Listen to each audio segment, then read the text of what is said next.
This is just a kind of a little PSA for you in the roofing community here about handling when we get a price increase from the manufacturers. What time I'm writing this, there's one happening kind of right in the middle of the season, which is tough, right? Look, I'm not saying that we don't want to have price increases.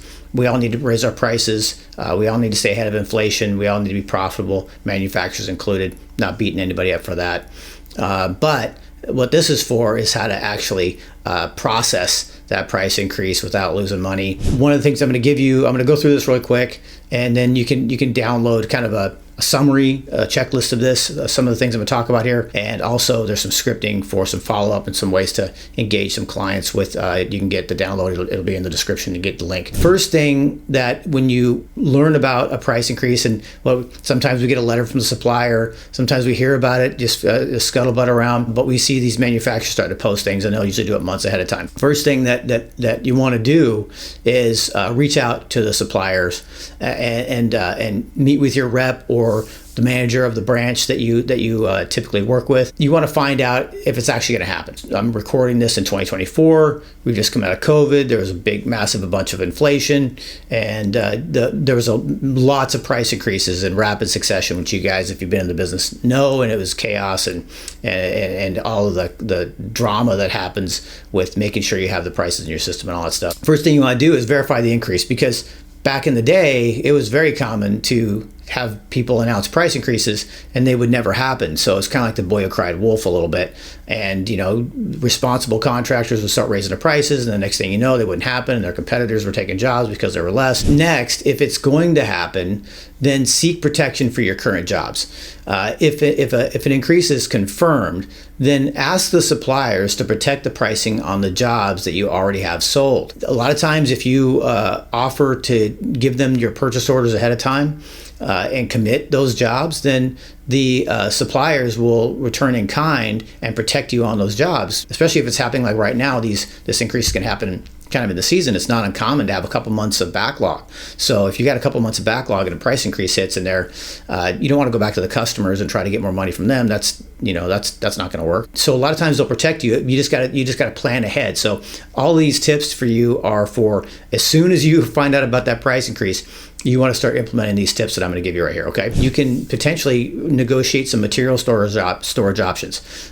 So they might be willing, if you buy the materials at the current price or commit to them at the current price, they may be able to buy extra inventory and buy up before the increase happens and store some of those jobs and those materials for you. That potentially can give you a competitive advantage into the price increase once the price increase goes into effect against your competition. Be financially sound and make the commitments ahead of time, but that is an option that you can negotiate with some suppliers. Set a cutoff date for future jobs.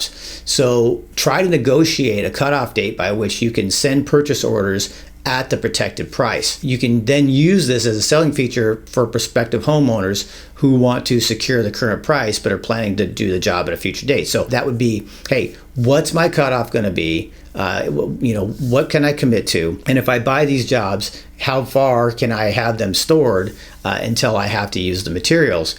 And potentially, when you're out seeing clients now, some of those clients are like, well, we're thinking about it. But if and this is another reason what we're going to get into next, if you know what the pricing is going to be and how much it's going to go up, that potentially can be a negotiating tool for you with current clients who maybe are on the fence or maybe thinking about putting the project off for a little bit. It's a win-win. If the increase is likely to happen, the next thing we want to do is we want to adjust our pricing now in the system. Not saying you roll that out to the public as far as this is the price that you have to charge and that you have to command today. No.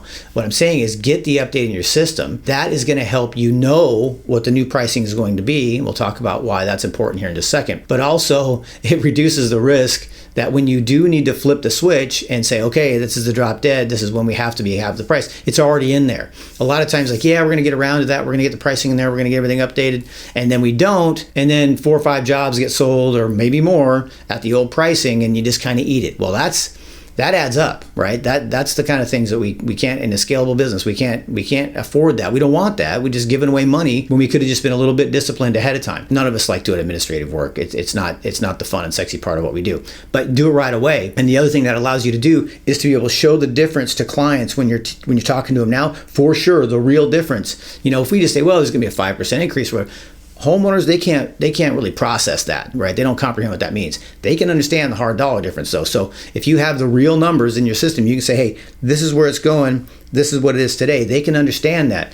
And guys, I'm going to tell you a little secret here. People do things for one of two reasons. One is to achieve gain, pleasure, but the other one is to avoid pain. And avoiding pain is one of the stronger, for most people, is the stronger emotion. And if we want to get them to take action, they got to understand there's loss, there's potential loss. And a lot of people are like, well, I'm going to do it anyways. Why would I wait? Why would I mess around? Let's get it done now. But you have to show them in a way that is credible and they can understand. This is one good way of doing it. Next thing you can do if the increase is likely is now you can turn it into an opportunity by going back to past proposals, people that you've given pricing to that haven't taken action yet. What's the reach out that you typically do? Hey, just following up, seeing if you made a decision. Are we still in the running? This is a tangible, real, objective way to say, hey, if you haven't done anything, I have a real opportunity for you.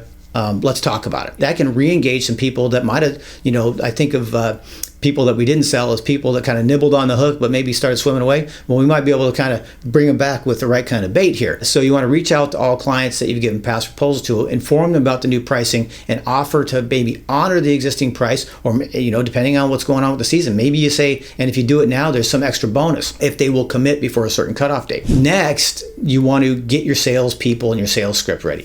So when you're talking with homeowners now and or those past people, you want to think about how you're going to communicate this. So develop a clear script and prepare a script for your sales team that clearly communicates the current price and the price after the increase, and ensure that they understand and communicate the urgency by clearly providing a cutoff date honoring the current pricing. This is why you want to get that cutoff date with the supplier. You want to know exactly, you want to have your act in order, so when you're going to flip the switch in your system, that way it's real, right? When it's real, they can sell this with belief because it's not BS. It's not fictional. The price increases usually aren't fictional for you guys, but you don't get all these things in order. So it's kind of like, well, it's going to kind of happen and it's going to be around this time. And when you don't have that clarity and conciseness, it's hard for people to really buy into. Lastly, provide supporting documents.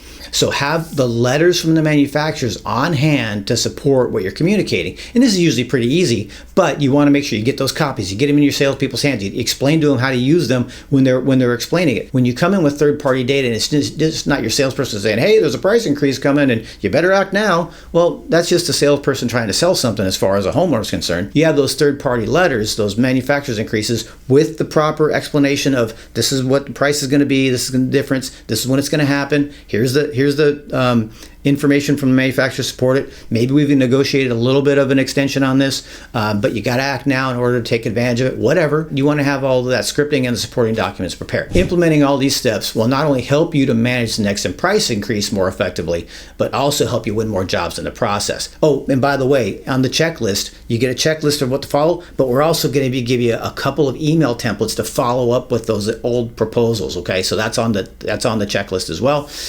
All the verbiage that you would need to send a couple of emails out and help hopefully kind of bait to attract some of those old proposals that didn't buy.